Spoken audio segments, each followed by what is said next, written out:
Let's talk about Ebonics, that term. Where does it come from? Well, Ebonics has its roots in, you have to go all the way back to days of slavery. Enslaved Africans came from West Africa, and they had languages that had two essential ingredients. They were tonal languages and they were rhythmic. And in East Africa, you had, I'm sorry, in West... We can stop and start as much as you want. Stop and start, okay. West Africa, for example, in the languages of West Africa, we find tonal languages, we find tonal dialects. I brought along a small version of the talking drum used in West Africa. It has two heads and it has strings in between. And when you squeeze it, you get different tones. Combine that with rhythm. So sophisticated are these languages that if you could write a message to a talking drum, he'd be on one side of the street and he would play it. Somebody on the other side could write it down. Wow. So this legacy of tonality and rhythm came over with the enslaved Africans.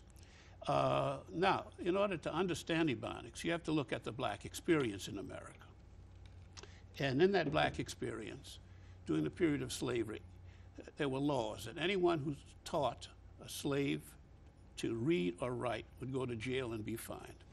So there we are in a situation where up until 1863, Emancipation Proclamation, it was illegal to teach people of African descent and enslaved Africans to read and write. Then what evolved from that then was an oral and oral kind of linguistic culture. Okay. Okay. And it has its own set of rules, it has its own grammar, and it has its differences in vocabulary and word order and in enunciation and in tonality and in rhythm. Now, that word Ebonics developed sort of a negative connotation associated with it. Why is that, and where does that come from? Well, when you look at language in general, there's a social class stigma to it. And the languages that are standard, for instance, we have to ask in America, what is standard English? It's major network English. It's English you hear on the major national news networks, ABC, CNN, and we won't say the others. Yeah. So how did that negative connotation of Ebonics come about? Well, if you have a standard, then anything that is non-standard is considered unacceptable. And you go back to England, for example. You have the King's English, spoken by the upper classes. And so anyone who speaks a dialect or a different variety of English, for instance, it's Cockney English, working class English, it has a negative connotation. So that spills over too in the same thing here in America.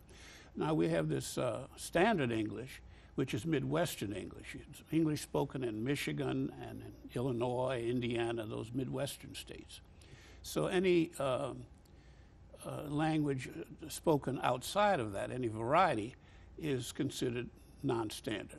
But you have to remember, in every country in the world, children grow up speaking the language of their surrounding communities.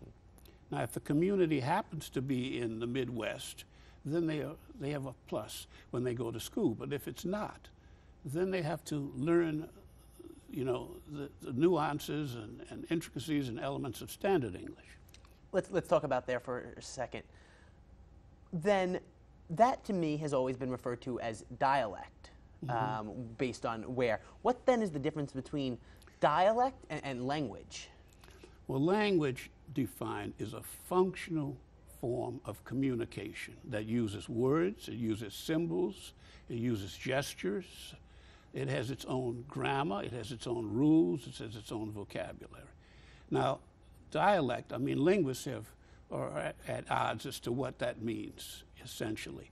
It has its grammar, it has some pronunciation differences, but a dialect would be a form of spoken English by a particular group in society. For instance, you go to Boston, okay, you don't say park the car, park the car, okay, or you're not from round here, is you? That sort of thing, or I'm from Mississippi. These are the varied types of spoken English that we have throughout the country. And so but now, here's the problem with Ebonics. The kids, black youth, are being tested in the written form. You have two forms, spoken and written. And for some reason, the schools are not being successful, are not successful in teaching them the written form. Here in Wilmington, last year, 2009, 3 out of 4 black youth failed the reading and math test in local schools, in one particular very good school here I won't name, in Wilmington. On the district level, 2 out of 3 black youth are failing the reading and math test, end of grade test, standardized test. And on the state level, 2 out of 3 black kids are failing. So we can conclude that in North Carolina is failing to teach black youth or African American youth to use written standard English. Now, those same kids who are failing, however, when it comes to the spoken, Watson School of Education at UNCW, we have a poetry slam every year for prizes. The top 3 performance poets this year, the winners, were African American males. Now, perhaps these very same guys who failed the written test were excellent in the spoken word. Wordsmiths, rappers, performance poets. And so now we're measuring, but then that test score, that written test score, is the ticket to further success in the mainstream.